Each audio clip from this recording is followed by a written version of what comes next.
It feels amazing. Like, this was always a dream back then, and something that we'd always talked about, whether it's on podcasts or interviews. Like, Los Angeles is the place we wanted to be, and that's now where we're opening our first store. So it kind of feels surreal, but also it's like it is the right time for us to do this. We've always been inspired by Southern California. Like, even as kids, me and my brother growing up, like, we would watch the American TV shows, we would skate, we would surf, we were so into like this lifestyle, we just didn't have it where we were based.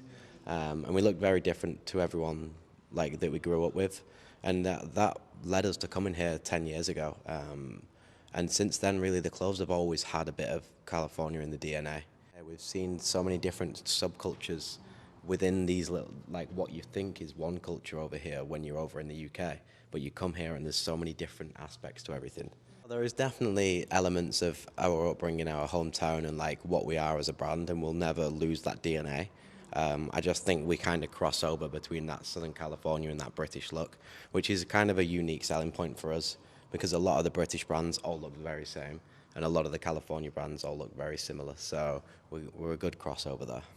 Back in 2019, 2020, me and my brother really got into our health and fitness more, and we were training a lot more. So we would be buying garments from Nike and Lululemon, and we wouldn't like the way they would fit or feel on us because we were so used to the shapes and silhouettes that we'd use and represent. So we kind of noticed there was a gap for this kind of streetwear looking activewear, and I wanted to develop a collection just based on that wasn't solely Represent. I didn't want it to just be an activewear collection by Represent and see how it did.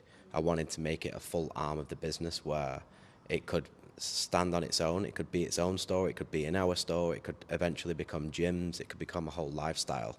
And that's what birthed 247. We originally started with one pant, and then it became shorts, and then it became a whole collection.